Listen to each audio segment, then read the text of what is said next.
This is a Tape Deck podcast.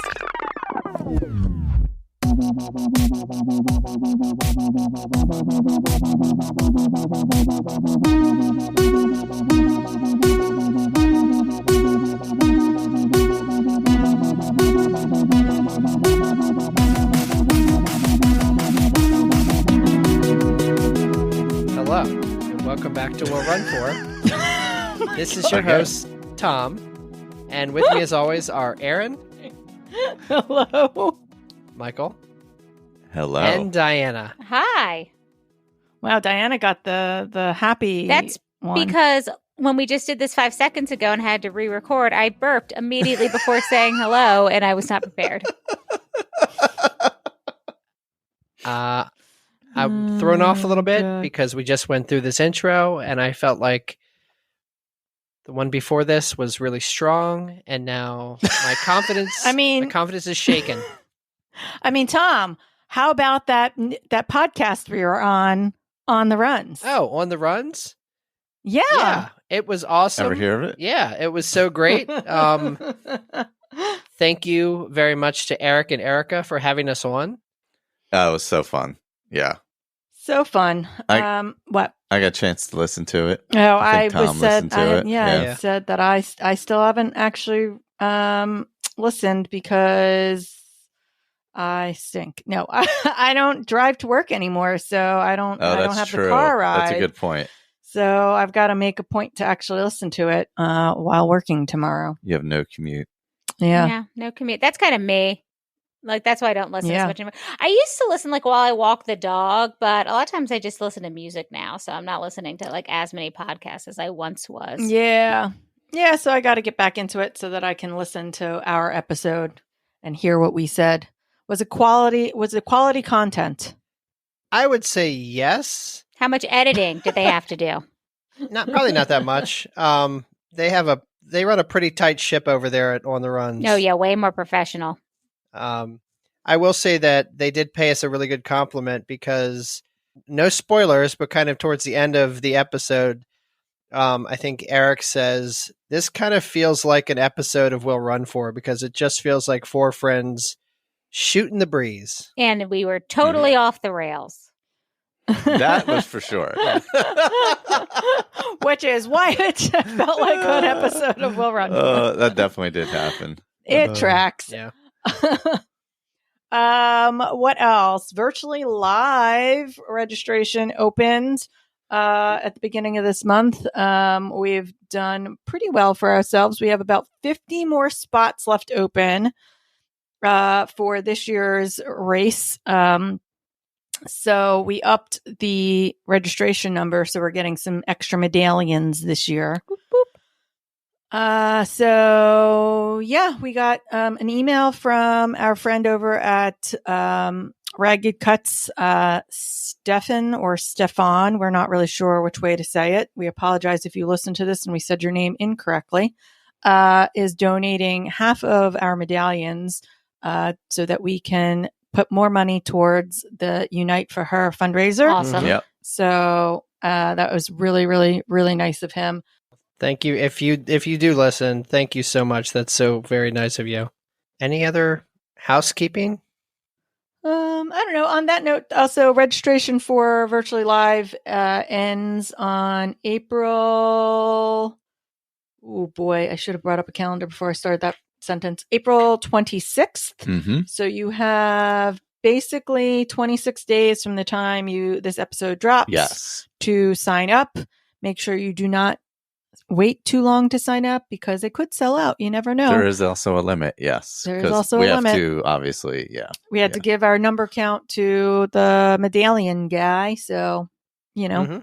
yeah. So that's what I've got about that.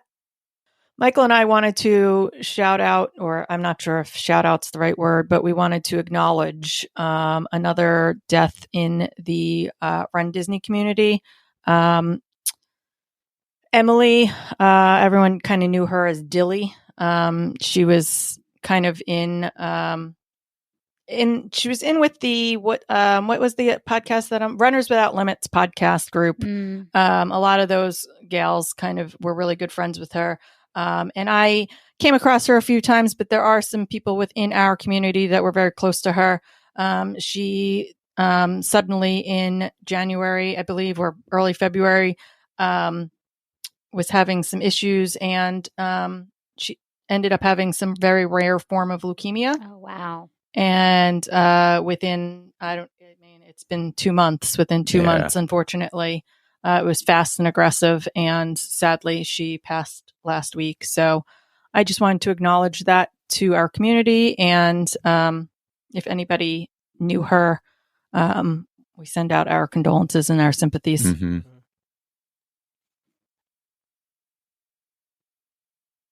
Michael, Mm-hmm. do we have any new 5-star reviews? Yes, we do. Let's see. Great for a goofy introvert. Hmm. The Will Run For crew has been my imaginary friend group since I moved into my own place with just my Chiweenie. Aw. The hosts have a passion for movement and health, but they don't make it their whole personality. They set serious goals, but don't take life all that seriously, and bring humor to some really tough topics, making the sport of running more approachable and fun. They celebrate the highs, but aren't afraid to call out trash days when there really isn't a bright side. As an introverted solo runner that loves to laugh, the banter makes me feel surrounded by friends. It reminds me no one is alone in their journey, fitness or otherwise. I've been lurking for over a year, so now it's about time I finally pay it forward. Danielle. Oh, yay. Love We that. are glad. Thank you, Danielle. Yeah, absolutely. We want to see pictures of your dog. That's kind of a That's the next That's a- step. that's a That's requirement. a condition. The dogs of Will Run For. Oh yeah, Oh. Yes, please. Dogs of Will Run For. feels like a calendar. Oh, that's a good idea. Just Yeah, that's a good idea. I'll and Jack get in it? I was going to say, I mean, I was Ollie like, is basically someone's a going to try and dog. shove their cat into this. I mean, Ollie thinks he's a dog. We It's had true. guests over this week, and he just sort of like came up and introduced himself, and then tried to eat all of Chris's cheesesteak. Mhm. And then Amy came today and also betrayed me and jumped right in her lap. Yep. So, I mean, like, He's a he fickle thinks friend. he's a dog. He thinks he's a dog. Yep. Even Jack now goes up to people right away. It's very Yeah, strange. it's very strange. Yeah. Today he went right up to Amy. I was surprised. So, what else we got going on? I don't know. I feel like That was a we've been super busy. Mm. I don't know. We commit to a lot of things. Yeah, spring's busy. Yeah, spring's busy for us. We have Yeah. like a ton of races. We got a ton of stuff going on. My job is crazy right now, so I feel like I've just been like logged on all the time. So yeah, just been really, really busy. My work sent me back to Raleigh, and I got to go to the Angus barn. Oh, I saw that. World famous Angus It's barn. ridiculous. I saw that. I will say that ribeye looked fantastic, and I can't eat them right now, so You could eat it well done. I'm not eating that's sacrilegious. If I believed in sacrilegious, that's what it would be. That's what it would be. You're betraying the meat gods. Yeah. God, So that. who eats their meat not medium rare? What have we been up to? Yeah. What have you been up to? Nothing. I mean, we had Chris and Violet here this past week, so that was lovely. They were on their way back from New York and just stopped on by. Yes. They both were on an Inside the Runner Studio, so if you'd like to learn about who they are, just go back a few episodes and find them. Yeah, Chris was just on recently. Mm-hmm. Violet was on previously in the car, I believe. Oh, yeah, she was in the car. Yeah. That's right. You guys ran some races. We can get to that in a few minutes. I don't know. We haven't been really doing a ton. This weekend we're going to Toronto. Yeah. Oh. We're going to Toronto for at food. the last minute. Yeah. Made a little last minute trip where for some reason we're spending our spring break in some place that is colder than where we currently are. And I don't know how this happened. Yeah.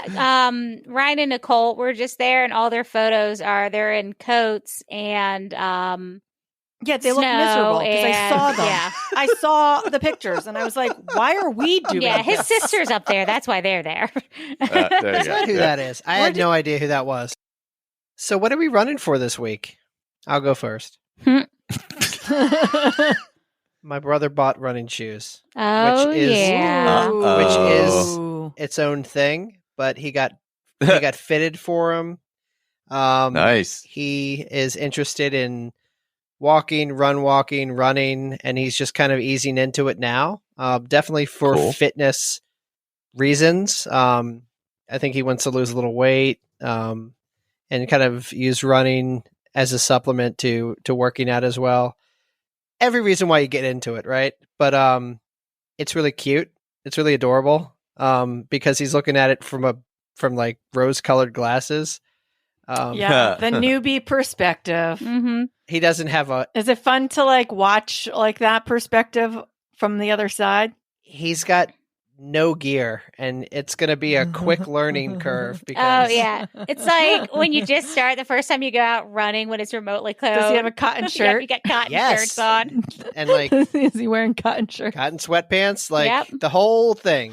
Oh my Mhm. god! So my what I'm running for is running with my brother because we are going to go on a 5-ish mile run on Saturday, and he Ooh, is. that's That pretty sounds quick. long. That's like I know that sounds That long sounds for a far. newbie. It's gonna Yeah. be run walking. Okay, It's up and okay. around our lake, so there's a lot of hills involved. But like he can do it. I don't know. I don't I don't even know if I can do it, but he can definitely. Yeah. Like, he I can mean, do that it. sounds a lot, but get after it. So Yeah, for real. that's what I'm running for. I'm hoping that he gets into it and it becomes obnoxiously obsessive. That's not a word. I'm hoping that he gets into it and becomes obsessed with it because I think it could bring a lot to him. Yeah, and then you Yeah. guys can do There some you go. stuff together. Also, he thinks that, I mean, we've told you guys on this podcast, we don't know what we're talking about ever. But he thinks we know what we're talking about. So he was out with Tom and he's like running. He's like, look at like what my feet are doing. Like, is this okay? It's like, we don't know. Like, I can tell you if you look weird. Like, I can't like tell you if what you're doing is correct. Like Oh my god. Yeah. and just because it's weird You're- doesn't mean it's not correct. I don't know. Like it's Yeah, you're asking the wrong people for advice. But he was I'm like, if you want that kind of advice, you need to like join like our training group or something. Like it's- Yes. he was gonna just buy running shoes off of Amazon, and I'm like, let's get fitted. yeah. Oh, see, I'd buy them off Amazon. Yeah, Well- but you know what size, like because Oh, typically that's you fair. size up, right? Because of the toe box and Yeah, I started doing that recently. Yeah, he says this to me the other. He's like a couple weeks ago. He's like, "Oh, I went up a half a size." I'm like, "Oh my god, what a weird concept of somebody's been telling you for like 5 years now." God. watch how many toenails you retain because Yeah. of that small change. Oh my god. Yeah. Guys, I randomly just want to insert that my cat looks like he's like high or something, but I think that it's because he got into the treats and he's Yeah, so he's fat probably and happy. high on whatever Catnip. the hell was in those greenies he ate. Yeah, It's insane. he ate the greenies, which We don't need to worry about our cat going crazy during this podcast because he's just sitting here staring at the wall. Oh yeah. he's definitely high. Just completely out of it. Nice. What is happening? Speaking of high, I am running for Willie Nelson. I was gonna say medical marijuana. yeah. I'm running for Willie Nelson because it just announced that his big 4th of July concert will be about 4 miles from our house. And I would really like to go see, what is it, a nonagenarian? What is a 90-year-old? But between Willie Nelson and Bob Dylan and whoever else is there, Oh my god. before they pass on, I Oh would my like to see God. them one time. So maybe we'll go this summer. Yeah. Fun. If I can convince Aaron to go. You should. Fun Yeah, fact. I'd have to be a lawn seat. It is. It's all outdoors. Okay. So, yeah. Fun fact. My brother's named after Willie Nelson. That's true. Is he? My Oh. sister is named after Buddy Holly. Oh. Her name is Oh. Buddy.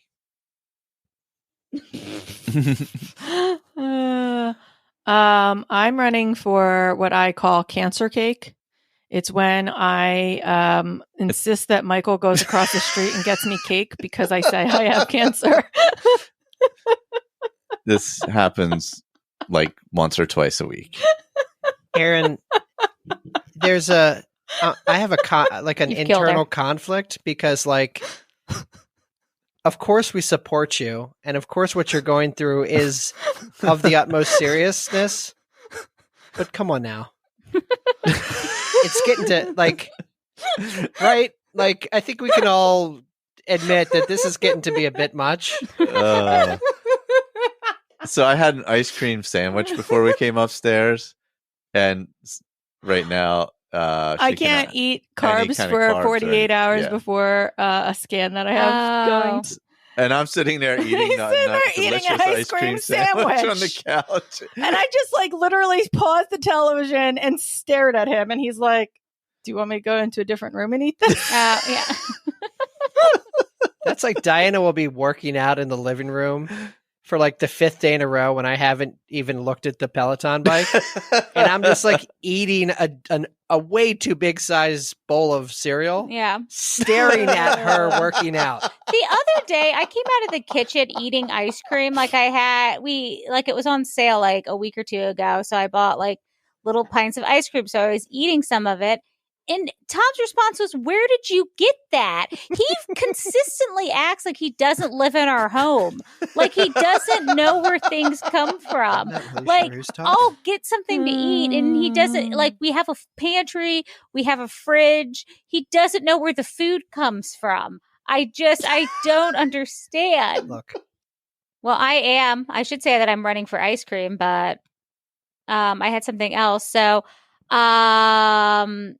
Dogs of Charm Cities, this organization, they do meetups and they have dog walking and they have like all these interactive maps of like dog friendly places in Baltimore. So here are hikes and bars and ice cream parlors and like all that fun stuff. And every year they do this brewery passport where if you bring your dog and your passport, you get a free beer at the brewery. And I miss it every year because they only do 200 of them and it sells out instantly. And I was able to get one this year. So nice. I'm really excited about it that we'll be able to take Indy around this year and go to some different breweries and get free beer. So I'm really excited about it. that's awesome. That's fun. awesome. Yeah. Did you guys right. go? You went. Yes. He went. He said Willie Nelson and I said cancer cake. Mhm. Okay. So Because I have cancer. hey, you know what though? 2 weeks after this episode drops, I'm getting a colonoscopy. So there. Whoop.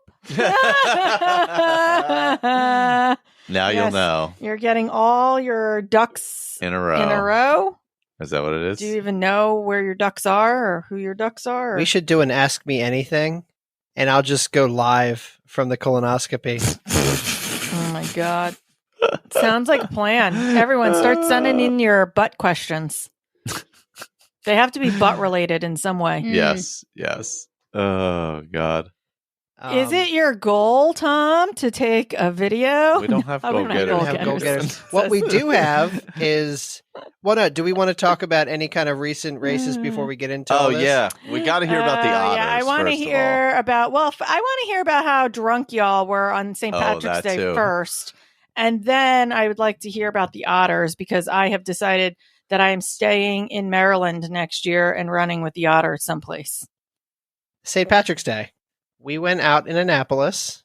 We did not act our age. We acted like. Did you guys did two races that weekend, didn't you? Yeah. Did we? Yes, that's what I was talking about. You're thinking about actually St. Patrick's Day, Tom, not like our St. Patrick's Day runs. Oh, the St. Yes. Patrick's Day runs. Oh my gosh. I'm sorry. We did the Annapolis 10K, part of the Annapolis Run Festival. Yep. Where I promptly got a message asking if somebody wanted to run Cherry Blossom. Oh, that's when the next day I quit running. I quit running altogether. It was the next day. Yeah. Okay. I knew it was one of the after one of the races we promptly got. Oh, that's right. That's when you quit running. Yeah, that was when he quit running. All right, I remember now. Quit running. Yeah. So the Annapolis 10K, actually, I felt really good on it. How did you do, Diana? The Annapolis 10K, we did this last year. And we really liked it, but it was frigid. It was in maybe the low 30s, 20s, and the wind was so bad afterwards. No one hung around at all at the finisher's line. Like, stuff was blowing around. Oh. Like, they had all this stuff set up for like the kids. They had big old inflatables and all that. So we were like, okay, we got to give it a redemption. So we did it this year. It was scheduled to pour down rain. Luckily, I was like, these poor race directors. Luckily, we survived. We did the race without any rain. I ran with Nicole, Ryan, and Scott the whole time. Kind of a maintenance pace. Didn't do anything too crazy, but felt pretty good. Hung around afterwards for a little bit. They have a really great, anything you do in Annapolis usually has a really great finish line. It stopped at the Naval Academy, and they had oysters like that you got with your bib. You could get, you got like 2 oysters, and then you could buy them, and then you could get shrimp. And then they also had a ton of different drinks. So they had the Cutwaters, they had all kinds of different beers. What kind of beers did they have? They had Kona. Yeah, I got Kona. Yeah. I don't know. They had like a bunch of different IPAs and stuff like that. So it wasn't like a Michelob Ultra only race. Like, you could pick and choose what you want. And they had like a band playing. So they really set it up like a huge, big after party. The rain was coming in though. So we hung around for a little bit, and we were fine while we were running, and then we were getting cold because we were sweaty. But yeah, I would do that again. They have a half marathon and a 5K. I think we gave feedback last year that the course kind of loops in on itself. So at one point you're running, and then I think it's like the 5K runners are coming back down the other way, and they hadn't there wasn't a bike for the lead. Right. So it was, to like keep everything. Yeah, so it was kind of a mess there, and it's the same thing this year. So logistically, last year we got there kind of last minute, and we're stressed out about it, so we got there way early this year. I can't remember if it was this race or the Annapolis 10 miler where Tom had a meltdown in the car and squeezed his goo all over himself. Do you remember that? Oh, yes. Yes. That was this race last year. Can't remember if it was this race or it was the 10 mile where he just squeezed goo everywhere. Gooed yourself. Yes, I did. Because he was so stressed because it was like backed up to the highway. Yeah, I remember that. So yeah, that was it was a good race, and it was a good race. Yeah. And Tom, you said you felt good. I felt good.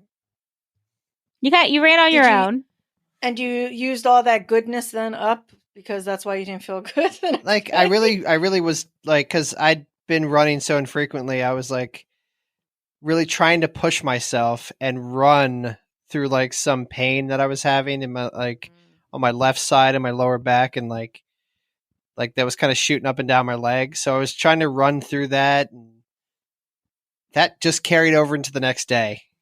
Okay. That's what really caused me to completely quit running.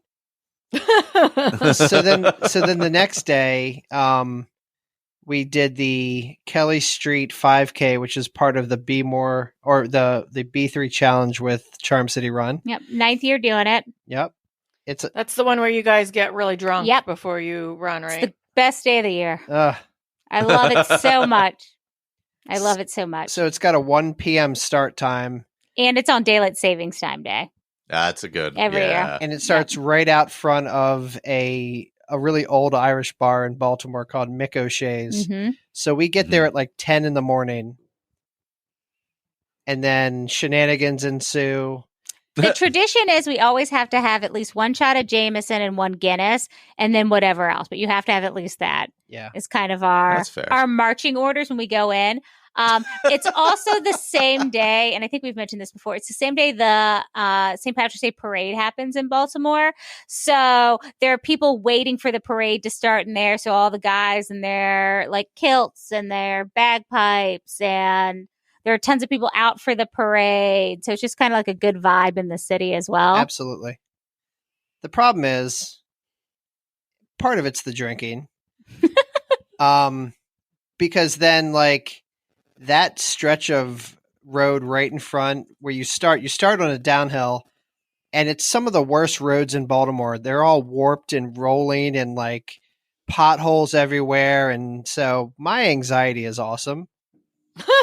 Potholes are your favorite. Oh my Lord. But we started, and then I immediately started to get really bad back spasms. Oh no. Oh. So like I would try to run, and then it would just be like the pain was so intense that I started to walk. And now I'm drunk, I'm cold, I'm by myself, I'm walking a 5K, and they've all taken off. Oh yeah, because it's really windy, and we usually do intervals, but we always just kind of say we're going to run to the bottom of that giant hill. So you skip like 2 intervals. Yeah. So I had an immediately bad experience, and then I'm in my head and I'm like, this is so dumb. Oh, Why am I man. doing this? I hate this. Yeah. I'm never going to be a fast runner. I could have been a contender. Like Just everything. my mom doesn't love me anymore. Yeah. Just all of it. All of the negative talk. And like, Yep. I'm just power walking, and then our running coach like runs up next to me. She's like, hey, how's it going? I'm like, awesome. And I tried to run with her. Nope, that wasn't happening. So I just kept walking. Mm. Yeah, I was just in my head too much. Yeah. I don't know if like you had started out. Well, I guess you started out like you wanted to kind of run it and see what you could do. Usually what happens is we run until we die because of how we're feeling, and then kind of walk it out. Some years you're so buzzed you don't feel anything, and I've gotten PR. So like you don't know what's going to happen. Which way it's going to go. But Nikki is with child. Mhm. She was there for both races, and she walked 5Ks both days. So, and I don't know how you lost her, but I was like, I don't know why you didn't try and find her or stay with her, or if you saw her at all. I was power walking the crap out of it.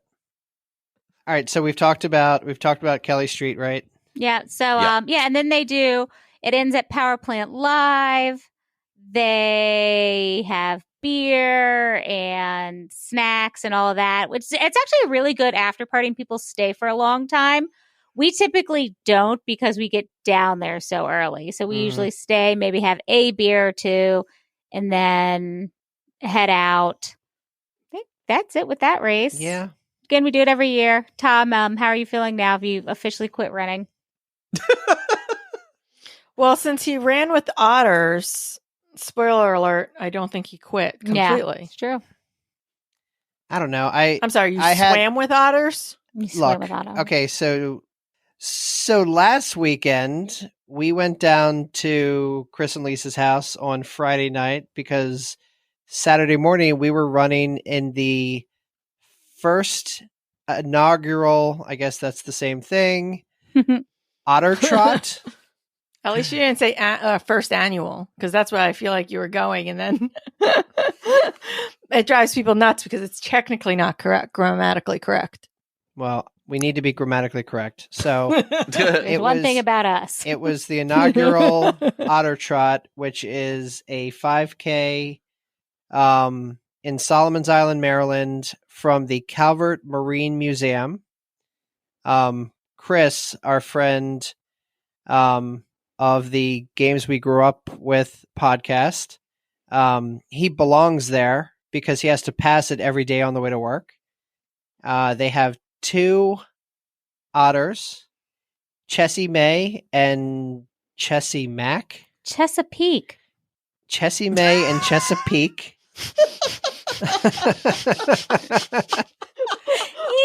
What did you just say as the first one? Chessie May. Chessie Mack? Chessie May and Chesapeake is what I said. Chessie I don't know Mack. what you heard. I'm making the say because this is like the 5th time he's done it. So like it's So it was a 5K.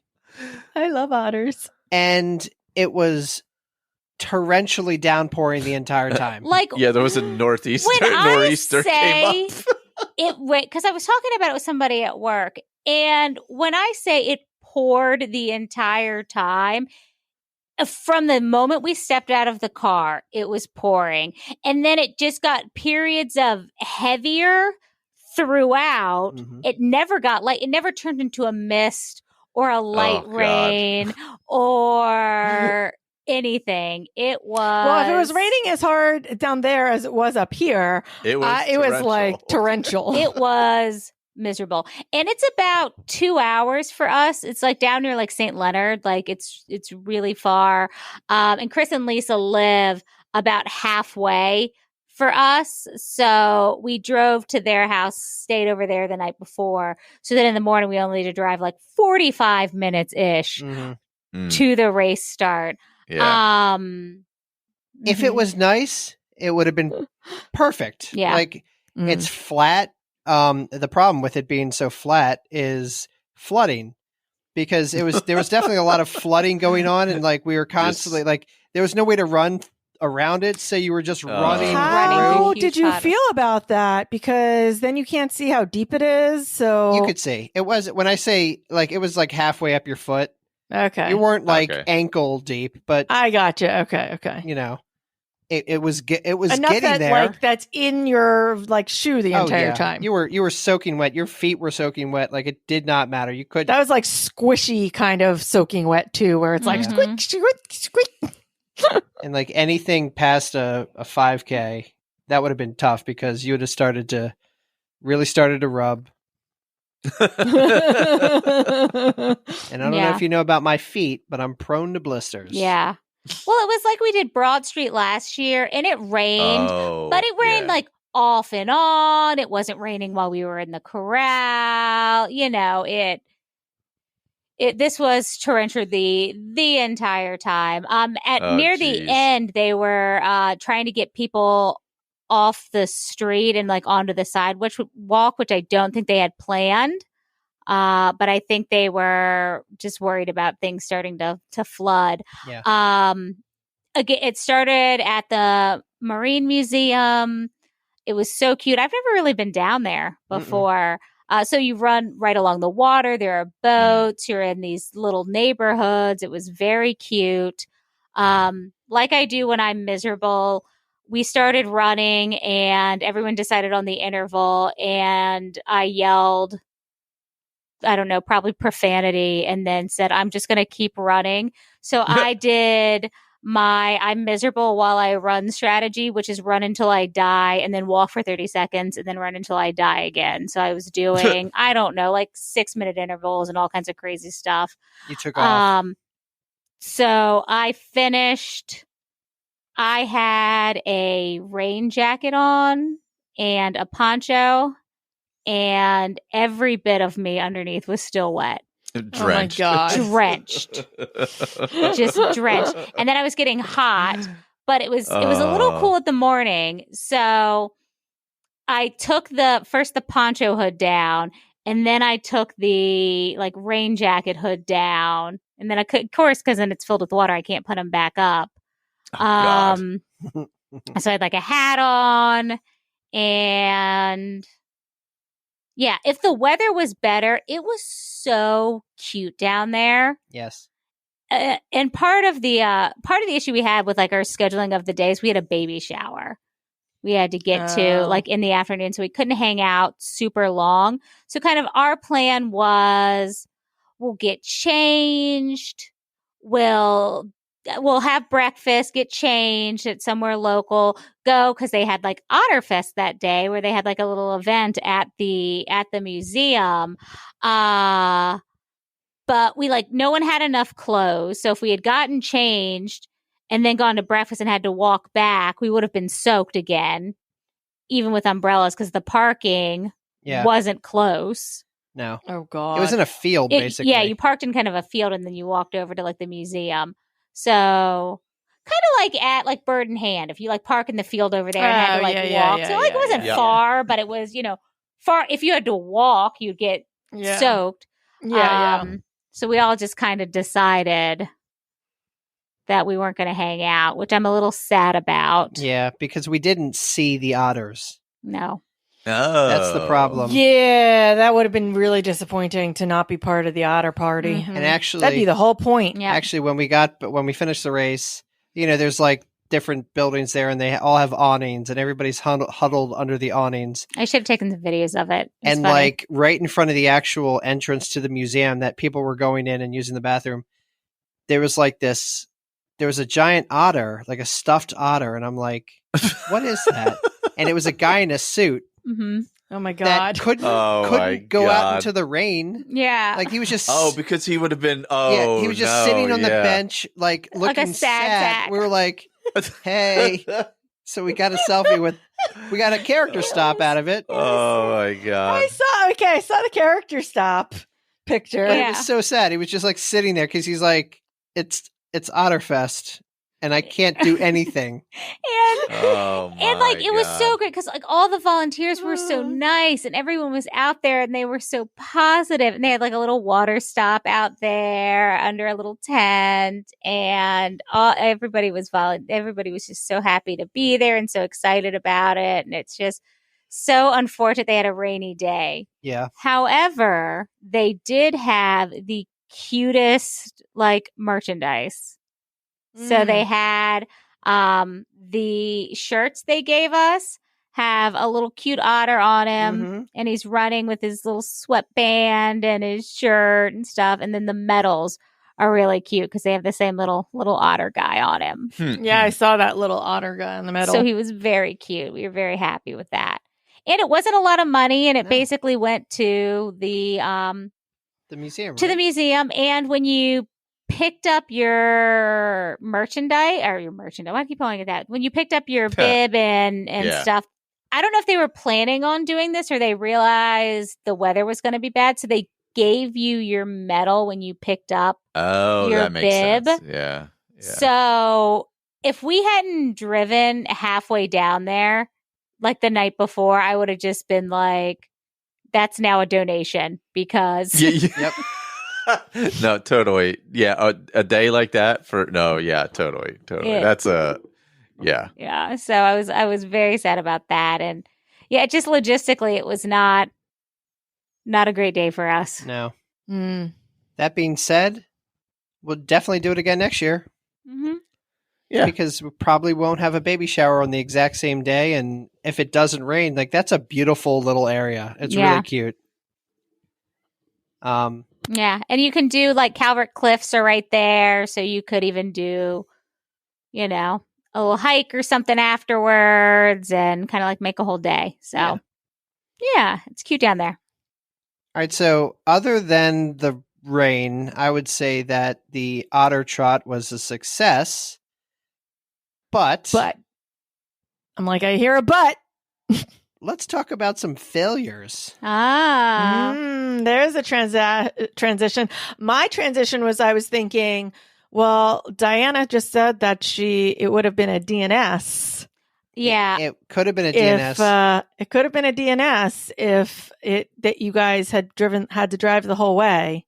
Yeah, but it wasn't. I was jokingly saying as we were preparing for this is that I only win. I drive on success. Yep. I'm an alpha, and you are. DNF really isn't in the cards for me. Nope. However, on numerous occasions, I have been hungover and DNS'd, particularly on Thanksgiving for turkey trots, or if it's too cold and I'm a little baby. Yeah. But so I think I have more DNSs than DNFs. And then I was like, oh, I actually do have a DNF when I tore my ACL and tried to keep going. At one point, Tom was basically like, you can't do this anymore. We have to find a car.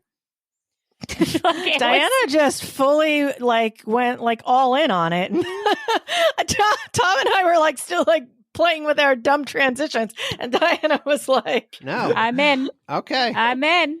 there's her DNF That's and my- DNS's stories. Yep. Um, I'm all business. That was my transition. Well, there you go. What about DNSs? DNSs have their place as well True. in this story. all right. So since, I fully support a DNS. yeah. Well, since we're talking about ours, well, first, can we get the acronyms right? Because there's DNS, which is did not Well, start. I thought we were going to like have a whole thing Okay. and then. It's fine. It's fine. Yeah, no. Right. So All right. DNF was what Tom transitioned us to. Did not finish. Did not Did not finish. finish. Failures. Um, Failures. Yeah. DNS. And then Did not not start. Diana and I were transitioning to the DNS, which is the do not start. Yeah. Yep. What was the other one? DFL. Here's the thing. Dead effing last. At dead effing. Mhm. I thought I read that it's DLF, so like DILF, and I was You like, thought we were doing a DILF I was podcast? like, Michael's a DILF, but like, He wants to make sure everyone knows it, so he figured we would have It's to a talk topic. about It's it. a topic yeah, it's today. a topic. It's a yeah. topic. That's a topic. DILFs of Disney. okay, DILFs of Run Disney. this took a turn.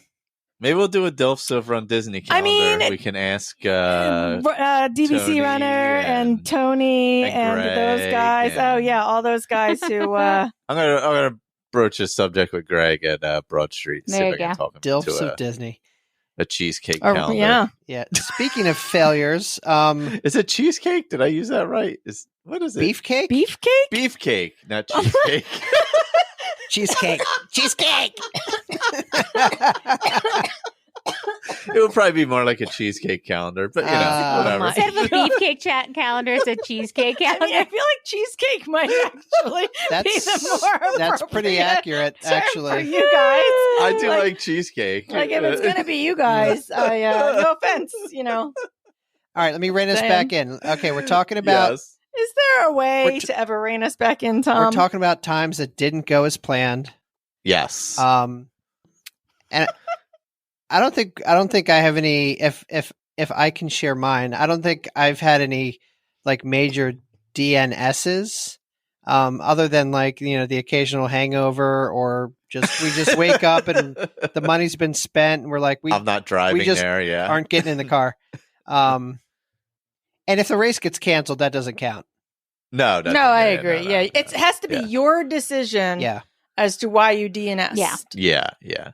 My I guess the big DNF is at Rockin' the Knob, where I was doing the half in the wrong kind of shoes, and I had made it to like mile 12 and a half, 13, and then I knew I had to make it to like 15, and I had the sweeper guy just hanging out with me, chatting with me. And I'm like, and I get to one of the med tents or whatever. Oh yeah. And I'm Yep. like, I'm just done because like this guy's just sitting out here with me, and I'm just keeping him, and my heart is beating out of my chest, and I'm not moving at any kind of pace that Oh, and man. I feel like I might even have not made a cutoff. So I was like, you know what, we're done. Oh, was it that tent right before the two big hills? Yes. The two really steep hills? Yeah, Yes. yeah. Yeah, because if you're past a certain time, they won't even let you go there. I think they were looking at me being like, it's your decision, but it's kind of already being made for you. So why don't you get in the van? I was like, fine. So, that sucked, but like, it is what it is. Like I Rockin' the Knob is challenging to say the least. It's a chat. Yeah, Mhm. yeah, exactly. And now I know to prepare better if I ever am in something like that. How'd you feel afterwards? I don't know. It wasn't that depressing. Like, that's a hard race. And I know how I felt. I was like, this is an abnormally heavy heartbeat for me. Like, Yeah. I And felt I feel it. like that kind of race with like that kind of elevation It's and that supposed kind to of like that's challenge, supposed to yeah. challenge you. So like that DNF is like maybe a little easier to swallow because it's like I gave every single bit Yeah. that I could to what was happening. Yeah. I feel like there's a different kind of training. It's not like the same in the same way of like someone who made DNF like their first marathon or something, who put in 18 weeks of like training and like, that kind of thing. Like, I feel like it's a little bit of a different feel to like DNF. No, that's true. Like an adventure-y type of like, race. Yeah, because it's like not a high percent. Like it could be a 50-50 shot going. Yeah. Because of the challenges. Yeah, the challenges with it. Yeah. Yeah, so I think I came to grips with it pretty quickly. Like I was like, I'm fine. Like, did you learn anything from it? I learned to wear the right kind of shoes. I learned that you cannot train for a trail race that's very technical with a lot of elevation by training the same way that you would for a flat half marathon on a road. Like, because the mileage didn't really matter. Yeah.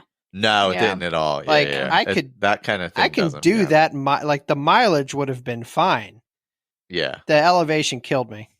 Yeah, and it's so technical, and the climbs are so steep and relentless. It's like it's like nothing like that you could have trained for. So yeah, I mean, it was a DNF. Absolutely, it's kind of like a war story at this point. I'm like, I know what to expect. If anybody's like, hey, I want a very challenging trail race, I'm like, I got one for you. Yep. So go big. So that's me.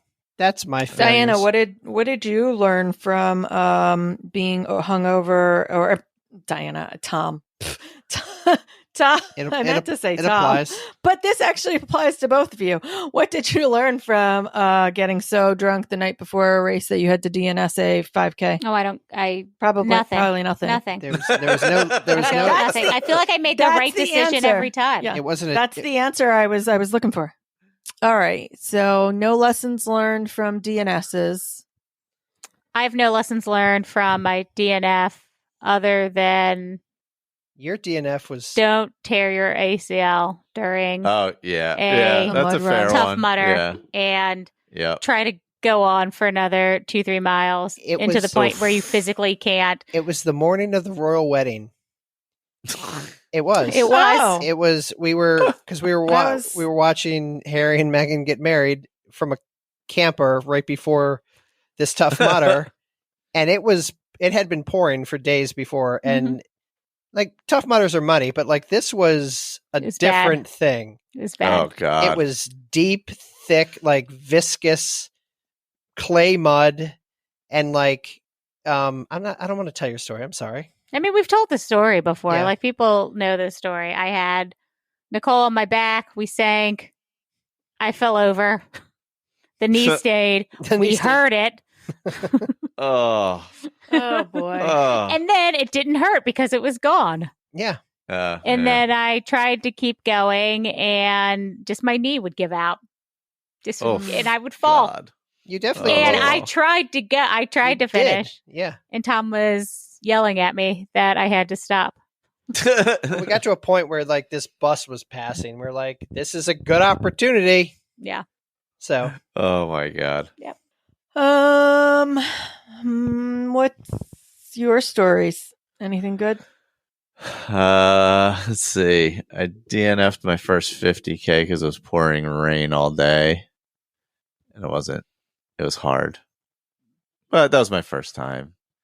I had that bad baton. The only DNF that annoys me is that one Batona one. Oh. Or we had the full-on meltdown, forgot the vest. I had no fuel for a while. Aaron, do you still blame yourself for this error? We did learn a lot from that DNF, though. I plead the fifth. Yeah, we learned a lot from that one because there was a lot of mistakes we made there that we don't usually make. So there's that. I'm trying to think. I don't really have any regrets about the Jersey Devil 100 DNF. I mean, I just bashed my toe, so it really was nothing. I'm the opposite of regret on that one because I didn't have to go through the night in the pouring rain with Megan and Kurt and everybody else walking through 6 inches of water. Yeah, I think emotionally, if it's a race you've been working really hard for and you have kind of set in your head as a goal race, a DNF is truly, it's heartbreaking. It's heartbreaking. Yeah. I wanted to bring up kind of like that line of thinking when we were done through our stories of the decision making and that kind of thing, like when you decide to call it and when you don't. So yeah, I think kind of a basic overview of that. So I think for me, I didn't even want to be at the race I did it at. So for me, I wasn't emotionally invested. But I can see with that Batona race, Michael, like how heartbroken you were. That first one was hard. Yeah. Because I think I was ready for that. Like, and it was all stupid stuff that went wrong, which, then just led to, the demise. But you mean that's the one Diana references, that sad sack video that you posted to our stories where we all got worried whether or not you were going to actually come out of the woods alive. I'm still in those woods. Mentally, I'm still there. Oh my God. I remember grabbing a hoagie from Gags on the way before I was heading back down the trail, because that was when they stole Vanessa's aid station. Oh yeah. So I was like, and at that point I was like pretty much walking as fast as I could, and so I grabbed a hoagie and started eating it on the trail, which was nice. But I like hoagies. Yeah, nice little trail hoagie. A turkey sandwich during a race can be like, it's good protein. It's good. Yeah. Our only other DNF was the Rockin' the Knob, but I don't know what we did wrong there. I think we just went out too conservative. We were like remember the one where we timed out? I think I know what you're talking about. It was like a bad strategy I think or that, something. Like, we decided we wanted to keep like, I think we decided that we, instead of like a negative split or a positive split, we decided we were going to try and keep even splits for some reason, and we didn't bank any time. So we should have really started a little faster. They changed the cutoff or something that year, and we just really screwed up the beginning of the race. Yeah. Because then by the time we got tired, we still got tired probably around the same time we normally would get tired, but we weren't as far along in the race as we should have been. Yeah. Is the problem. Yeah. Wasn't it also warm that year? Yeah, it was really warm that year, because going up that waterfall was really tough because it was so hot. Because it was so hot. Yeah. Oh my God. That is a so it was hot, and then we didn't bank any time the way we had the previous year. For some reason, we thought that because it was warm, we should try and do even splits. But the first like 4 or 5 miles, which were a little bit more runnable in some spots, we should have banked to that time. I know you guys are really disappointed with that one. Yeah, that one was weird because it was like we just messed up. And we had done the race before. I think I was having some stomach issues on that race. Yeah, too. You were. I had stomach issues. Oh, that's right. You weren't feeling well, and you told me to leave you, and I wasn't going to leave you. Yeah, I did tell you to leave me. Yeah. I love that moment in a race. Leave me for dead. It's just go on and save yourself. Everyone's had that moment. I've had more of those moments than anything else. What happened? Oh, that was the other Batona DNF I had. I forgot about the one where I got sick. Oh, yeah. It was like the October prior to COVID, and something was going around. And that was when I got like the 100 and some degree fever in the woods. Mm-hmm. Yeah. And could barely walk. And I don't even know how I got to the car. And then Aaron, that was a race Aaron won, but we were running together, and I told her to leave at like mile 8 or 9, something like that. It wasn't even 10, because I think I left Robert at 10. I don't know. I thought it was around 10, but I mean, who 9 knows? to 10, who whatever knows? it was. That was so many years ago at this point. Yeah. So it was like, oh my God. I was like, I just told her to go because I'm not going to make it. That was a rough one. I have bad luck on Batona races. Yeah, I know. I'm always surprised when you're like, I'm like the plague. Every time I go, I'm like, it's happens. bad. Yeah. It's bad. That trail has bad juju for you. I think that's why only the one where we screwed it up is the one that annoys me. I mean, because the first one I was like really, really. I don't even know how I made it to the car. I was so bad. And then the 100, I bashed my foot. Like, I don't know. What was I going to do? Happened. Yeah. I think it. Yeah, I forgot how sick I was in that. I forgot that. For some reason, I was combining a couple of those in my brain, but that's right. They were two separate races. Yeah. I mean, also, we've been doing this for 4 years, so it's been like a lot of. Oh, you know, it was a big. A lot more than we realized when I was thinking DNF back. for us. Oh, yeah. Rim to rim.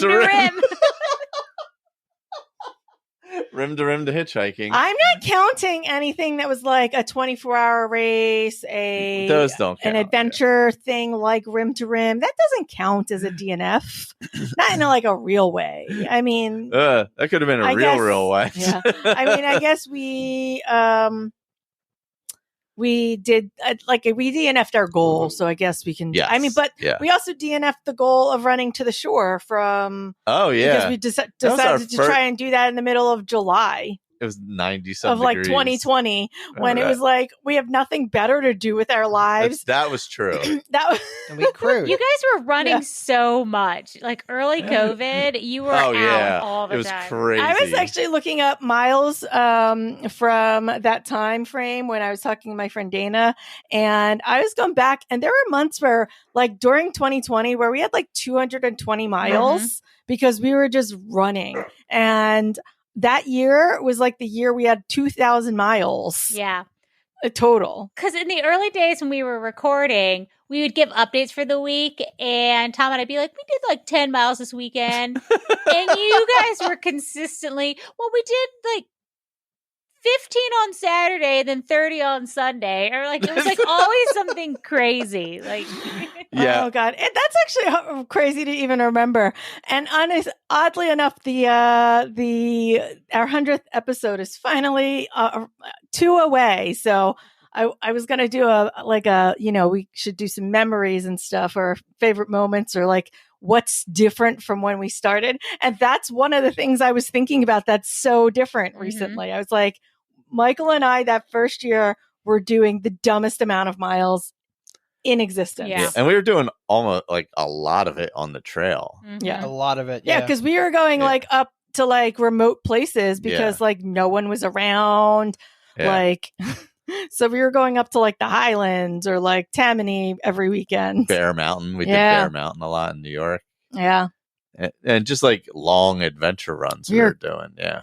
We were crazy. I should listen back to some of those episodes. Have fun. So, I mean, my DNFs are mostly the same as Michael's DNFs then, I guess. The only other one I was thinking about was, do you remember the race we did in Rocky Point? On Long Island? Oh, I forgot about that DNF. Yeah. Yeah, that's, I don't know whether, were we doing an official mileage on that? Yes. That was like was that a 50K? I think we were doing 50 miler. Okay. And my back was so bad that I could barely move. Wasn't it like a week after Batona or something weird? It was, no, because it would have been, maybe. No, because 2020, I don't think did she have the race in 2020? No, because I got sick in 2019. So no. Oh, it was a couple weeks after our first Rockin' the Knob. Oh, that's ever. right. It was 2 weeks. It was 2 weeks after Rockin' the Knob, or a week after Rockin' the Knob, and my legs were. We thought that was right, because we thought we could do a half marathon or a trail marathon as part of our training and our peak week leading us to the 50 miler, not realizing that Rocking the Knob is Rocking the Knob. I remember this. Yep. And then we did 50 miles the week after Rockin' the Knob. Yeah, because like that was supposed to be our peak week. And so we still did it.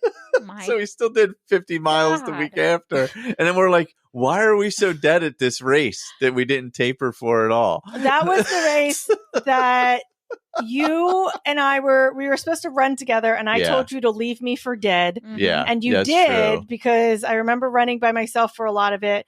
And then you got so bad that I caught up to you. Yeah, because my back was like wrecked and so tight that I could barely walk.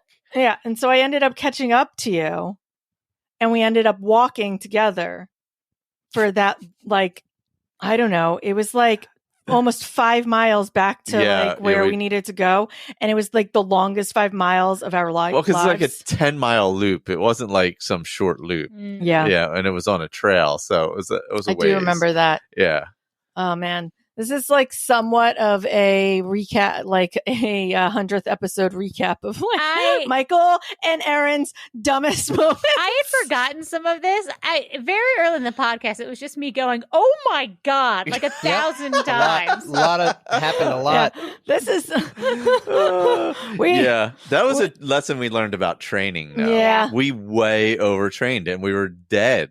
Yeah, like completely dead. And also, we completely underestimated Rockin' the Knob. Yeah. That was the year we finished, too. Yeah, and it was... So we were trashed for... Yeah. Oh my, and then we'd go out and run all those miles the next week. How stupid. We were so stupid. So stupid. Diana was right to say, and like now, since I'm not like running anything at all, like these things are like foreign to me. I'm like, I don't even remember who that human was. Yeah.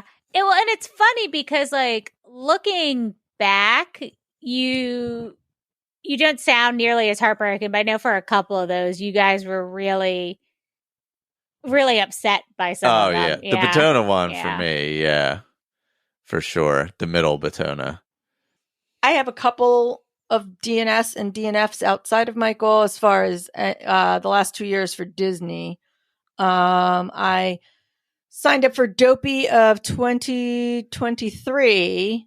I fundraised. I don't know. I that was the year I got the stress fracture in August. Mm-hmm. Oh yeah. So by the time I needed to make a decision, it took me all the way to November, like the end of October, to be out of the boot. And so by the time I was out of the boot, I was just like learning to walk again. Mm-hmm. And so there was no way that I could train in like 8 weeks to run Dopey. That's true. This is very true. So I just immediately started picking up. I mean, at that time, I think I was that was when I was Pelotoning like ridiculous amount of miles because it was the only thing I was able to like really get in. So I Pelotoned the heck to keep my cardio up. And I knew that I was going to take off for the 5K, 10K, and half marathon.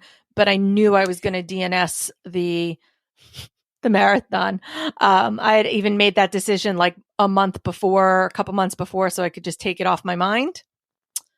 So that was for mental health reasons that I even made that decision at that point, because I needed to not have the like, will I, won't I, will I start, will I not start? I just wanted to like put it out there and know that I wasn't gonna take off. And then this year, obviously I was diagnosed with cancer. So I was signed up for Goofy. We weren't even sure we were going to be able to be there. I mean, this is a very recent story, so I don't need to go through the whole thing, but I ended up starting the half, which ended up being a half of a half. So I was definitely able to get through that one. And then I towed the line for the marathon, knowing full well that I was going to get to Magic Kingdom, have as much fun as I could, and then get on a party bus.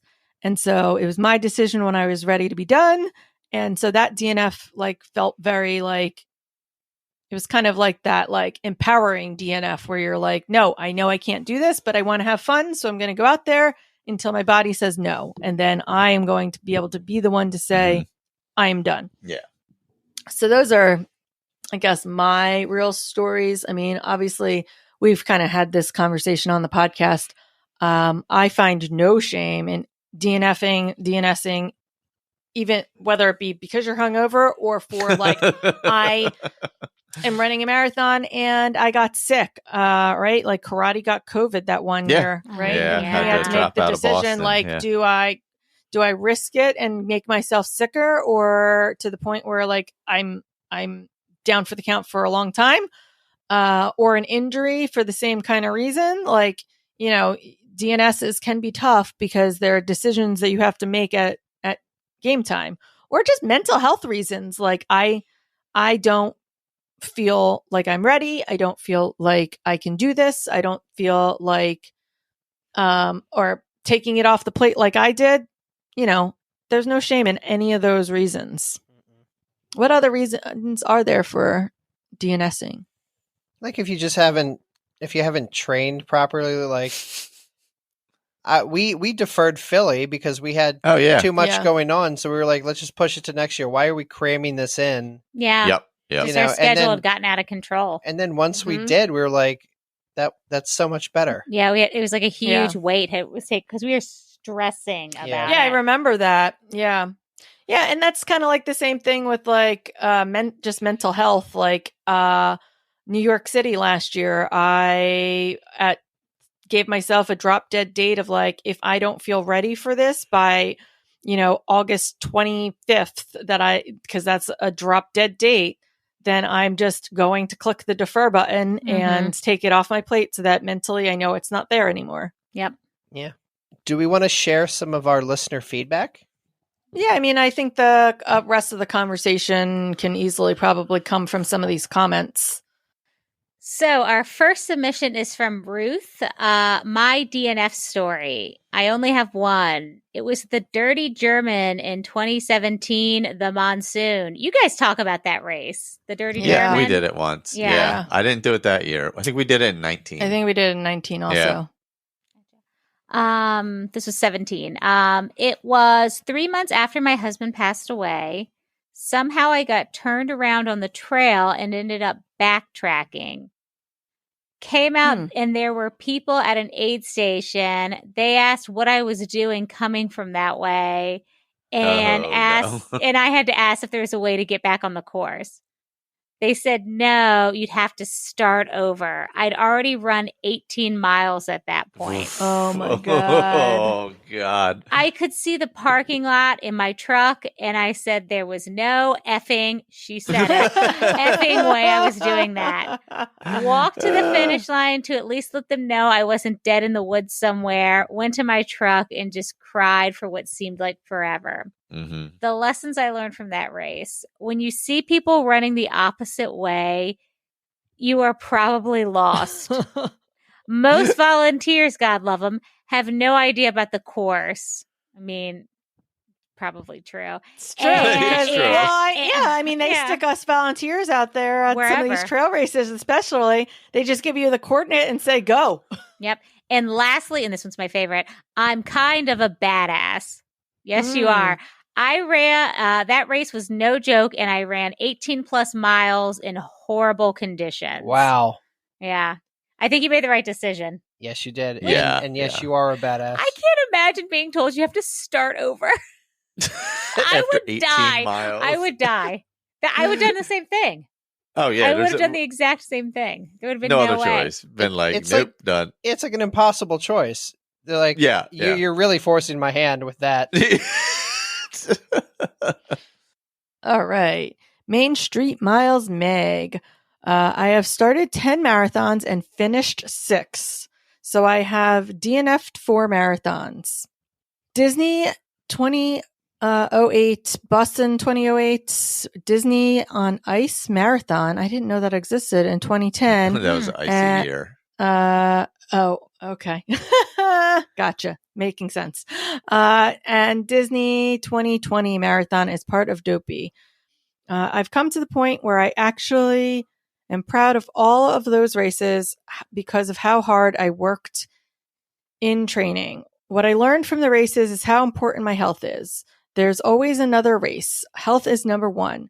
Disney 2008, I got hypothermia at mile... Hyponatremia. Oh, sorry. Hyponatremia. Natremia. Okay, you just say the word. Hyponatremia. At mile 20 and passed out. Is that where you overhydrate? Oh, yeah, I think that might be. Oh. Or no, hypo is I don't know. low. Somebody...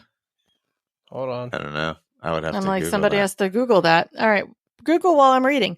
Boston, 2008. I slogged through 15 miles, 2 weeks post appendectomy. My God. Jeez. 2 weeks after an appendectomy? Oh my God. Sorry, I'm laughing. Oh gosh. And called it at the med tent when advised to do so. Disney 2010 is one I harbor some regrets. I let the conditions get the best of me. I also wanted to stay with my mom, and she was nervous on the ice, so we called it at mile 9. Disney 2020, as part of Dopey, I fell in the grass, getting in corral after Busgate 2020.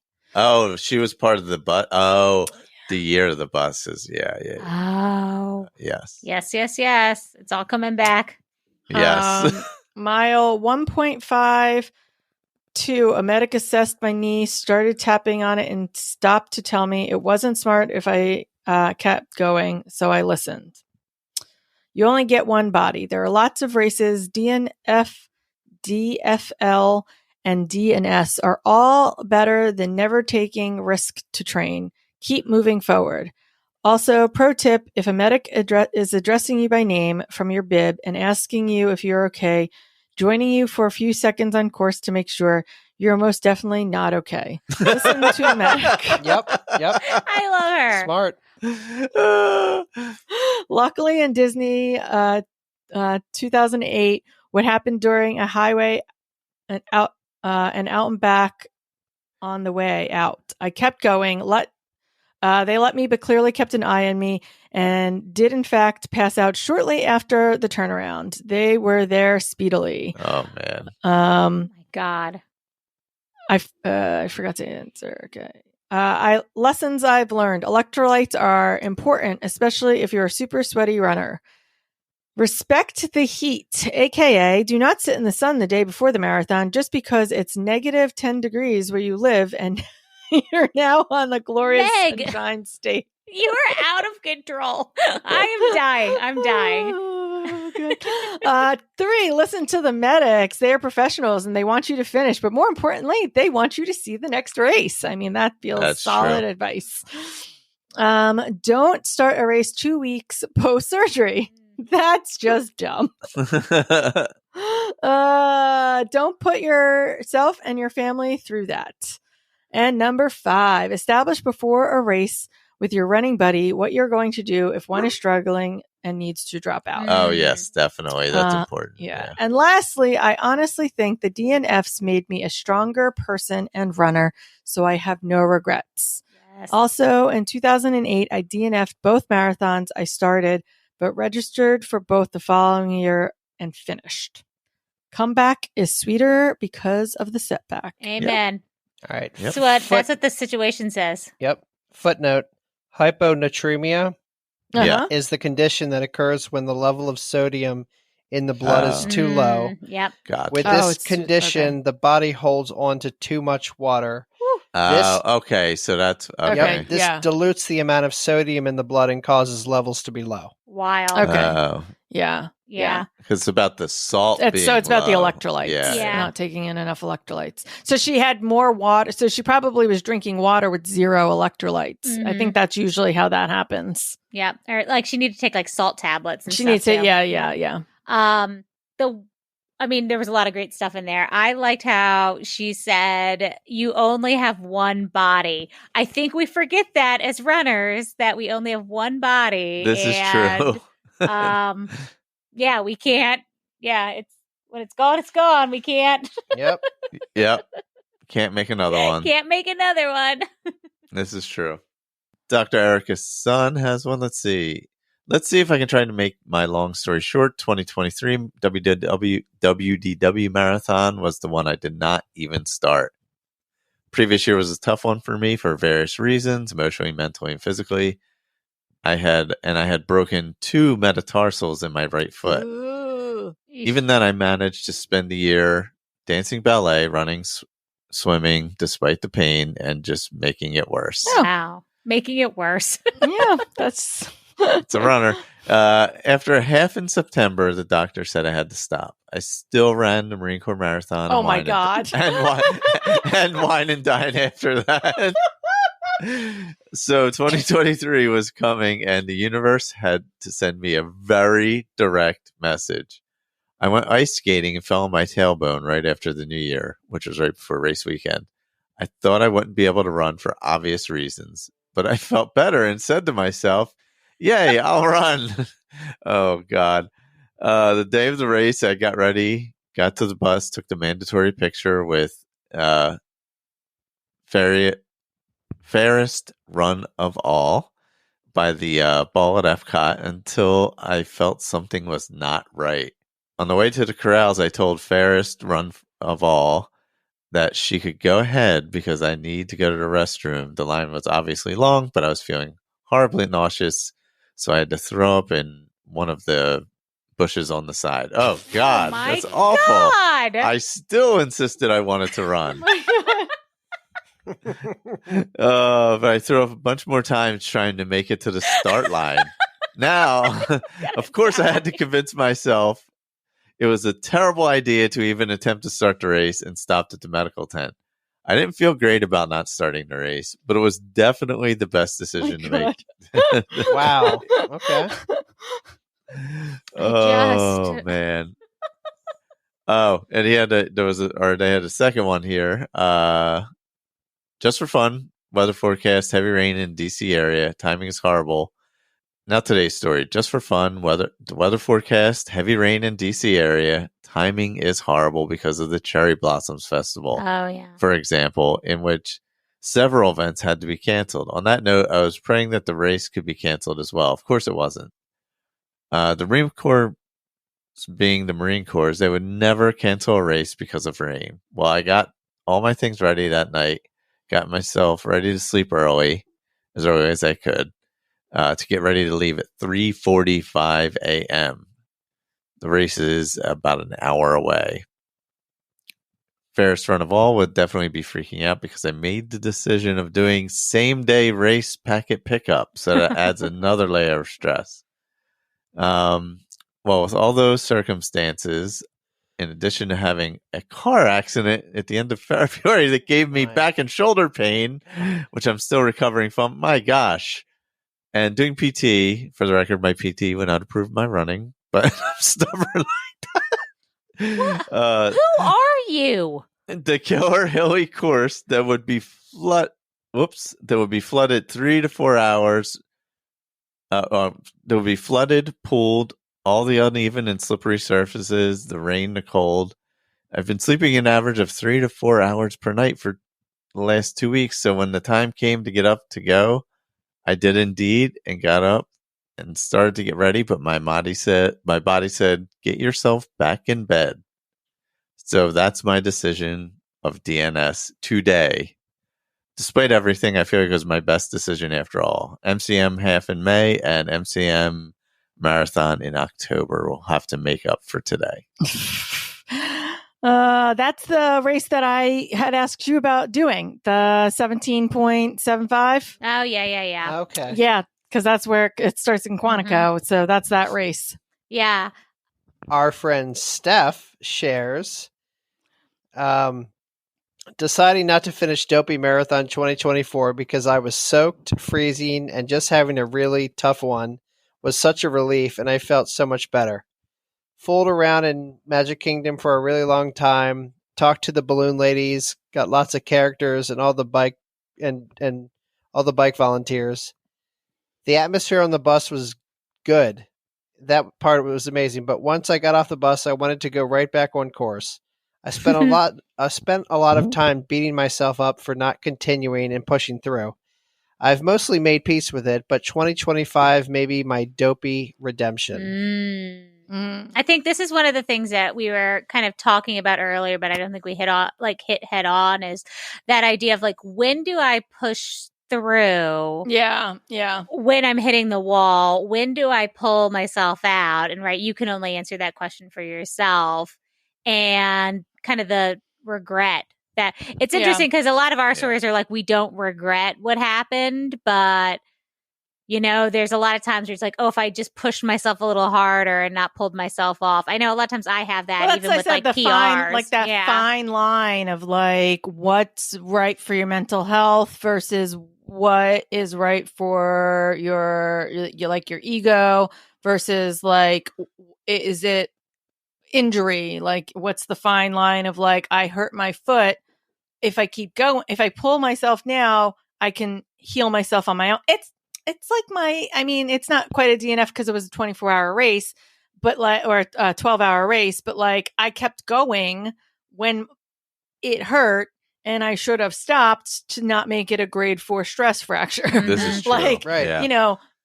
That line, I crossed it the wrong direction. Like, Yep. and what's good for you mental health wise of like, I got to push through versus, and when that mindset's actually not correct. Yeah. Because there's definitely been moments where you kind of need to say, I just need to like work through it and kind of work through the pain, and moments where you shouldn't. But I mean, there's no right or wrong answer there.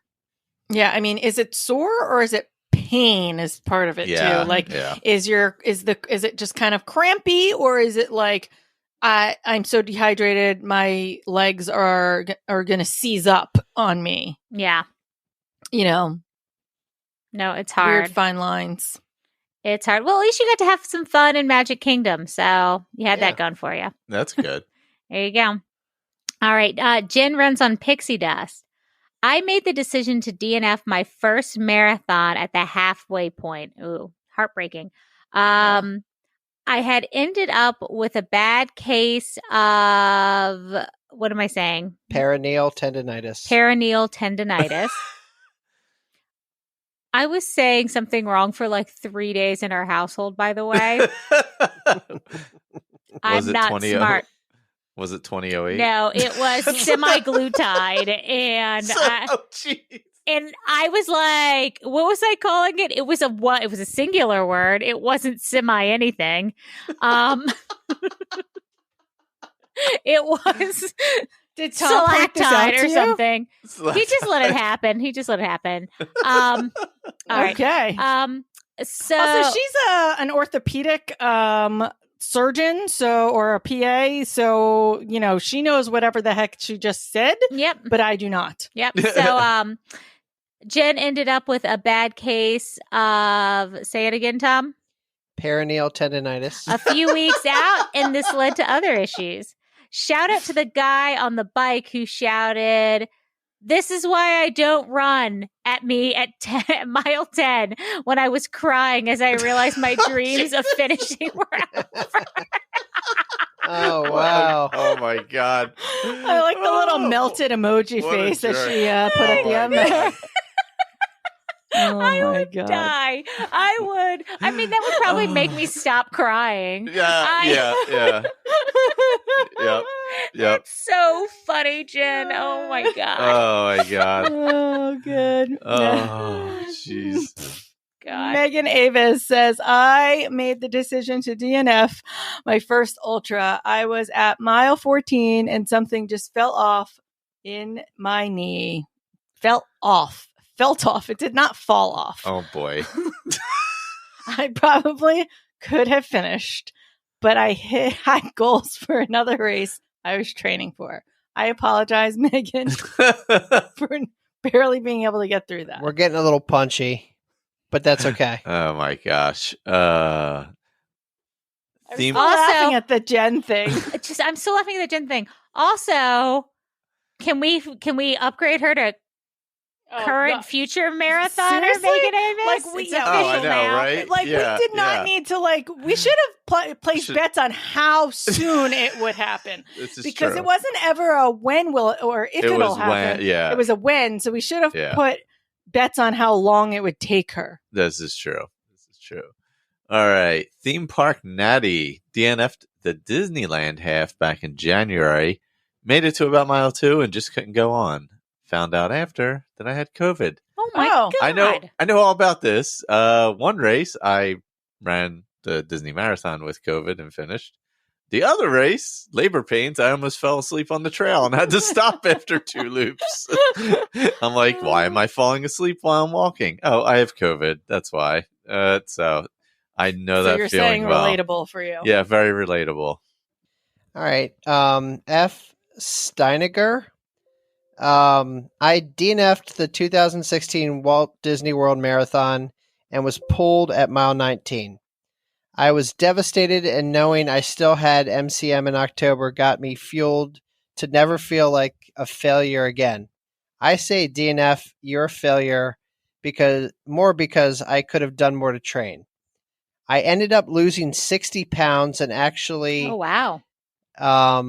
Training better, like running 20 miles twice throughout training. I finally felt like I run. Oh, I think that copy paste was bad. I think it's supposed to be like a runner.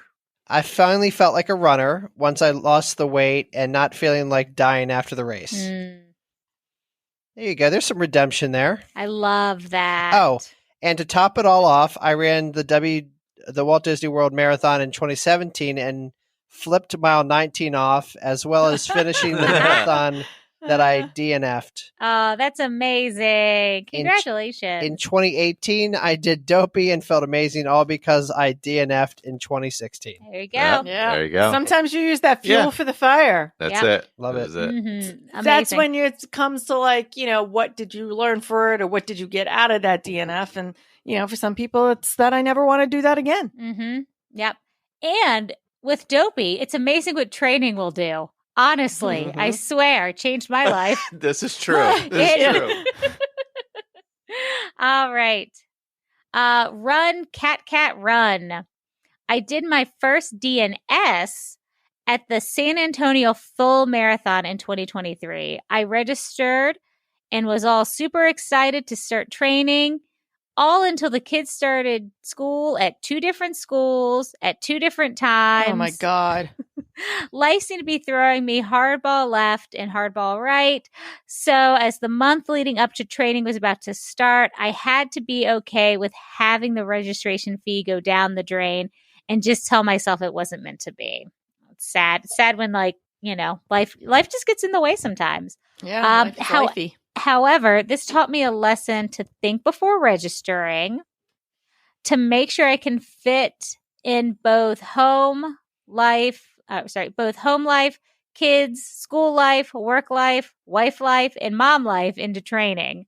Now in 2024, I'm going to give this first marathon a try again, since things have calmed down and I understand the schedules of the middle and elementary school. Oh, there you go. You got this. Yeah, that's amazing. Yeah. Jay Kuberman, I pulled myself out of the 2013 WDW marathon at mile 19, I think. I was the overpass by McDonald's. I just was not feeling it. Started to have a panic attack. Oh, scary. Yeah. Came up upon the medics on bikes who called in the van to take me to the med tent at the finish. It would be 5 years before I'd run a full again in 2018. I also didn't finish the Disneyland half later that year due to tripping over the road reflector and spraining my ankle. See? It's dangerous. Sounds like vindication. Tom. Anyway, went back following year to finish that one as I really wanted to run through the Angel Stadium. Though both incidents made me feel awful, it only made me want to go back out there and do it again. Yes. See? Using that fuel. Yep. We got Coach Mal. I've DNF'd twice. First time was the Disney Marathon 2016. It was horribly humid and I couldn't keep up with hydration. I got really sick and pulled myself at mile 16. Similar with MCM last October, I pushed through until mile 21-ish when I had been feeling sick since mile 9. Yeah. I absolutely don't regret pulling myself and not finishing those races. It would have been horrible if I would have pushed myself to the finish. I think it's smarter to not finish than push to finish, especially when your health is on the line. Yeah, absolutely. Same is true for your mental health. It's starting or finishing something is going to put you in a bad mental state, then it's not worth it. See, a lot of this is just about perspective. Yeah. Yeah. Because in the moment it sucks. Yeah. Yeah. Mm-hmm.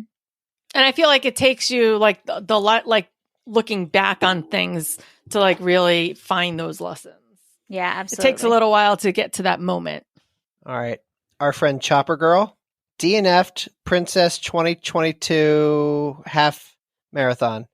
I was coming off a hip injury and had it and had only been able to start walking regularly again about a month before the race. I'd completed the 10K the day before and decided to just start the half and see how far I could get. I made it just past the 10K mark before my left hip and legs were screaming. I made it to the bus, so happy to not be walking any further, and reframed the whole thing as completing a second 10K in 2 days instead. Nice. That's nice. It was best for me and made me honestly feel great about what is accomplished, even though it wasn't the full challenge that I'd signed up for. I also DNF'd the 2022 Wine and Dine half that fall. I had enough pain in my foot that it was causing me to walk funny, which I knew could cause me hip issues, so I pulled myself at the first med tent about 2 miles in.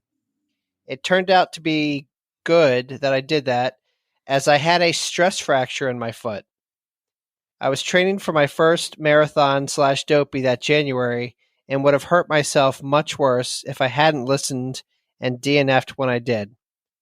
Plus, that stress fracture and friends Linda and Stephanie are how I met Aaron. Yay! That stress fracture is all because of that DNF. Oh, Yeah. that's awesome. And meeting me. I brought her to you guys. That's the story that when I was in San Antonio and I was with Linda and she was in a group chat and somebody suggested our injury episode, the episode where we had people write in about, mental health and like all that stuff and how it affects injuries affect people. Emotions of running. Thank you. I'm like, what was the words that I'm looking for? And somebody was like, oh, you have to listen to this podcast. And Linda was like, oh, I'm actually here with the one of the hosts. And she was like, oh, that's cool. I listened to that episode. Nice. So that's how I met her. All right, B. Bennett. I have plenty of DNSs. From not being able to travel to a race to not feeling like running for the event. Amen. This happened a lot in 2012. I registered for so many fall half marathons because I was having such a good spring season of running that I just kept registering. We've been there. When the time finally came, I was so damned burned out that I couldn't bring myself to run the race. Yeah. Yep. I also have a DNS for Marathon Weekend 2020, but that was because I was about 4 months pregnant at 38 years old. Wow. And I was nervous about adding any additional type of stress. Oh, I feel that. AJ Whiskey. First run Disney in person. And first 10K last November. Foot cramping in the corrals. Shook it off to cold. But my big toe overlapped my other toe, and I was in such pain. Pushed through to Hollywood Studios, and then got on the bus. Need to focus more on strength training, and my plan is to come back in 2025 Wine and Dine 10K. There you go. Nice. There you go. Yeah. I'm interested in the toe situation. Yeah, Yeah, that's why I stopped for a second. Oh, it was because of the foot cramp. Oh, Oh, gotcha. okay. Foot cramp is like It's awful. And that doesn't go it's like away the quickly. worst. Yeah, it's not like once it subsides, it's okay. No. It's like, Lisa Nitzen trains. 2023 was the year of my first DNF, DNS, and DNS. DNF was in May at Flying Pig. Oh. We stopped because we. Lightning. That's right. We stopped because we did not want to be killed by lightning while running in ankle deep water. I learned that the race directors have different levels of runner safety guidelines. I am still salty about them starting a race knowing there was severe weather on the way and their poor communication. Yeah, that was actually very serious. That story. Yeah, that was a mess. Who looks at social media while running a race in a lightning storm? Also very fair. DNS was in December due to a medical issue. I had surgery making it impossible to start. It was really hard not going to this race after training and raising money for charity. It hurt too much to talk to friends who were racing or see posts on social media, so I took a break from both for a while. I will try again. I learned that races influence me more than I realized, and it's hard not to have the victory dance after months of training. It's also hard to ask people to donate to an event you are going to do and not be able to do the event. Yeah. The best consolation for not being able to race was raising money for a charity that I care deeply about. Make type 1. Yeah, I mean, that's actually a whole different component is you train, you fundraise, like even like for something like, Boston, where you're fundraising like 10,000, 10,000, 12,000, whatever amount of dumb money that is. And then you get injured or something like that. That feels like a different amount of pressure to put on yourself. So that's an interesting. Lisa also says, on a side note, there have been multiple races that I have done over the last 15 months that I started knowing that I might not be able to finish. I went into them with the mindset that it was okay to not be able to finish, and I truly think I would have been okay not to finish. It is so much more frustrating to DNF due to someone else's poor judgment, and DNS, to me, seems much more emotionally upsetting than a DNF. Our buddy Greg in Orlando. I was trying to come back from injury running a simple half marathon out and back at night. I blew through a trail turn and had to double back into the trail. With two-way traffic, I tucked in with the wrong traffic. It took me a few miles to realize my mistake, and it was now too late to turn around. So while I made it to the finish, I let the race director know that I didn't run the full race. I got my first DNF. I was actually really glad. The full race was probably just a smidge too long. I ended up getting exactly what I needed out of it. Oh, there you go. Silver lining. Again. Yep. See? Perspective. It's fate working on your side, right? All right. And then we've got Chris Fitzharris. I was almost DFL at my first ultra, a 55K, but in the last 4 miles, I passed this older man from Alaska who was just smiling ear to ear and praising what a wonderful run it was after suffering from asthma. And at mile 32 or so, I was not chipper. I let him have the honors, so he got DFL socks. And rightly so. A few years later, I made the decision to DNF that same race just after mile 29 because my first dopey was a month away and I didn't want to risk injury. I both regret it and do not regret it. Dopey was terrific from start to finish, so on the balance, I think it was the right decision. Yep. Yeah, there you go. Yeah. Yeah, if you feel like it got you to your actual goal, I mean, I think that's what's more important there, Yeah. Yeah. Yep. That was an awful lot of feedback. It was. Yep. I forgot about that DNS by technicality. Yeah, we also DNS DNS that. Yeah, you guys Disneyland. DNS that. DNS So, operation. Cancer being cancer. Yeah. You know. That one, and that actually, old chestnut. Yeah, someone said this earlier. I forget, was it Lisa Knits and Train said it? Yeah, and I was thinking that it hurt too much to talk with friends who were racing or seeing posts on social media, so I took a break from both for a while. That weekend, I just didn't look at stories. I was trying to stay out of my sadness feelings. So yeah, I do understand that that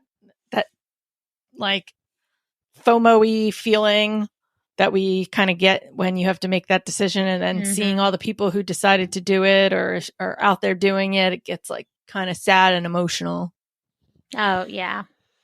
I get it. I mean, but I think if anything, all of those stories, the commonality is it happens. You could make the decision for yourself. Sometimes the decision is forced upon you. It's not the end of the world, even though sometimes in that moment it feels like it. Yeah. And I mean, everybody's saying it. Your health is the most important thing, be it mental or physical. You got to make the right decision.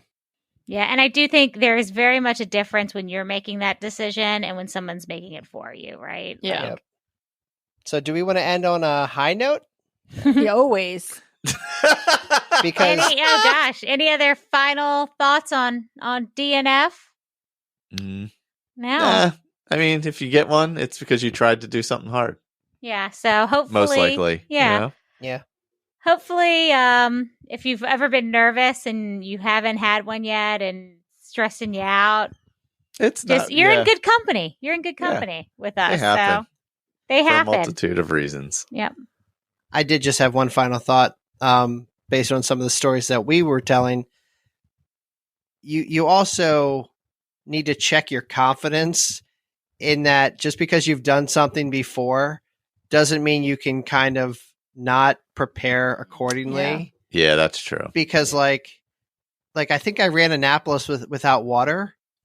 And I'm like, why don't I have water? This is stupid. Like, that's just basic.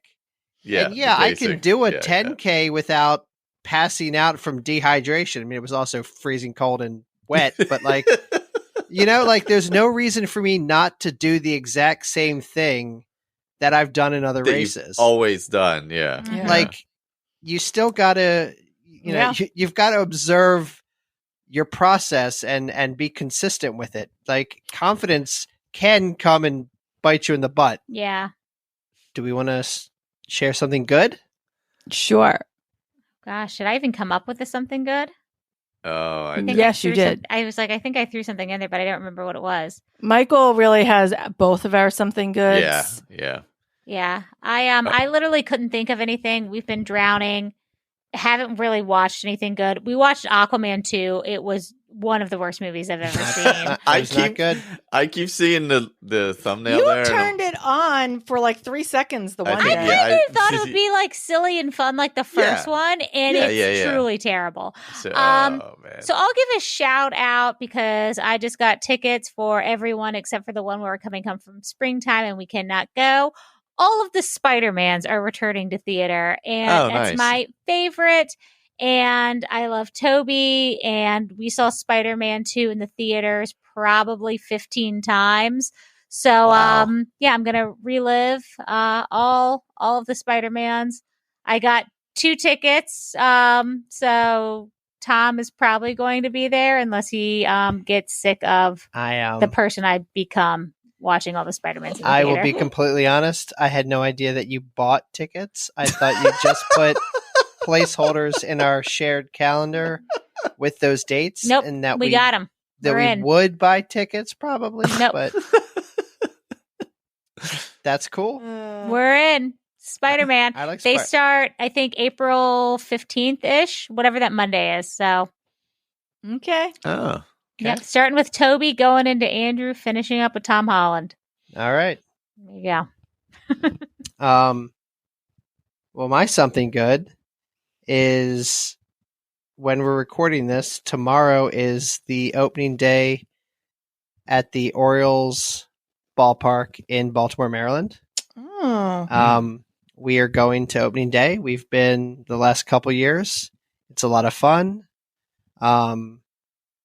The weather looks questionable, so I'm really hold out hope. I think the Phillies pushed back to Friday already. Oh, I hope they push back to Friday because Friday's supposed to be beautiful. Yeah, yes, and I'm already off, so let's run it back. Yeah, Friday would be better. But Orioles opening day, if it happens, it happens. So that's my something good. Go O's! Oh God! Down with Gritty. Melanie and Jeremy will be there. We haven't heard from them in a little while. I'm sure they'll be there. I'm sure they're always there. Yeah. You can run into them and see whether she'll bake you some cookies. I know we still have to go up there. I know we just said that last week. I mean, this is I liked this, so I'm going to shout it out. But my real something good is Michael's that he stole from me. I watched a new series on Netflix called One Day, and it's basically 20 years. It goes through 20 years, and every episode is basically a year, with a little fast forwarding towards the end a little bit more, but 14 episodes. Everything happens on this. It's a story of two people, and they revisit the exact same day every year for 20 years. I think it's a series based on a movie. It's a series based on a book. You're a book. And it's really sad. And the movie, yeah, the movie has yes, Anne Hathaway. Yeah. This is much better done. Yeah, that's what everyone says. And it was beautiful, and I loved it. And the unknown random actors, an actress that was in it, were delightful, and I loved them. And I look forward to whatever they do next because they were fantastic. It's super up your alley, Diana, but I will warn you, the last two episodes, just bring a giant tissue box. Oh, yeah. Like, the book is incredibly traumatizing. Yes. The movie's incredibly traumatizing. And this was still just as traumatizing. Yeah. As a matter of Michael got off the treadmill the other day, and I was just, I should send you the picture I took and sent to somebody else. Just that you were just hard sobbing. Love it.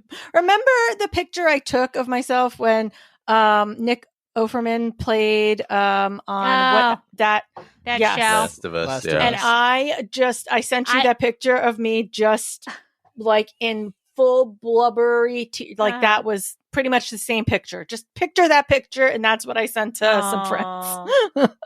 Oh, I forgot about that. I thought I was going to die when I watched that. I was crying so hard. Yeah. Hard sobbing. Like sobbing. I was sobbing. Oh, man. Well, speaking of Nick Offerman, who's in Marvel with the host of The Traitors as Loki. Who are you even? Where did that transition come from? I don't know. Anyway. None of what you said made any sense. My something good is The Traitors. Although I will say the US version is the suckiest version we've seen. It's our least favorite by version far so far. The Traitors, watch every version you can. It's awesome. The English version is great. The Australian one is really good. The first season of the UK one, everybody is crying every minute of the day, I think. Yeah. It's fantastic. It's all UK men getting into their feels. Yeah. We're going to watch New Zealand and Canada next. Yeah. They drop tomorrow. We're so excited. I believe there's an Irish one. We could watch that. No, I can't. Well, I don't know. We have to see whether we can find it. What's the premise? Did you ever play Werewolf or Mafia, like as a party game? No. Okay, but so like you have to figure out who's the secret. Yeah, the secret. Yeah. So like there's like a werewolf. The mole? Is it like the mole? Yeah, sort of. Yeah, but they live in a house. Different. Yeah.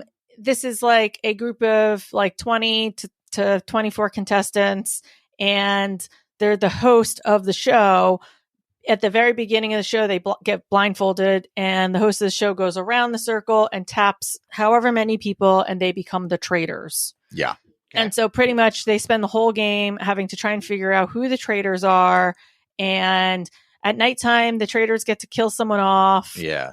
There's twists and turns even in that. And then every night there's a banishment and a round table, and they banish the typical somebody. Reality show stuff. After accusing them of being the traitor, whether they're right or wrong, that person is banished, and then they reveal whether they were the faithful or the traitors. What the show does show you is that people are so dumb. People are very sure of things for absolutely no reason whatsoever. Okay. I run social media. It means that I can read people. I'm a doctor. It means I can read people. Every contestant. I'm what's the clairvoyant? I'm a clairvoyant. Yes. I can read people. Every person on the first season of the UK thought their job made them some kind of I'm expert a doctor in reading people. I can read people. I'm terrible at reading people. Everybody is. And everyone who's like, this person's totally the traitor. And you're like, what? Nope. Like they've got traitor traits. And you're like, what is happening? They changed the way that they talk now. Oh. It's insane. So anyway, The Traitors. That's it. That's something good. It's fantastic. It's fun. They build a pot with like challenges. We love it. Yep. Super fun show. Oh, good. All right. So I'm going to wrap us up with a quote. Of course. God. Always. By W.C. Fields. Oh. Who is that? He's he's an old silent actor. Yeah. early talkie actor. Sorry. Yeah. not really. He's in caricatures a lot. He's got like a little top hat. Okay. He has some famous quotes. I don't want to steal any of Tom's quotes. The quote is, if at first you don't succeed, try again. I don't know. I looked up the quote and it was attributed to him, so we'll see. There you go. Maybe And then I had to look him up and I was like, is he questionable? I mean, it could be. A lot of that stuff is a lot newer than you think it is. So yeah, that's true. It's possible. Yeah. Well, that's him. So thank you all for listening. I saw we have a bunch of new listeners. Welcome. Please interact with us on social media. Tag us in your runs. Sign up for the virtually live race. Sign up for the virtually live race. And yeah, everyone have a great day and week, and we will talk to you later. Bye. Bye.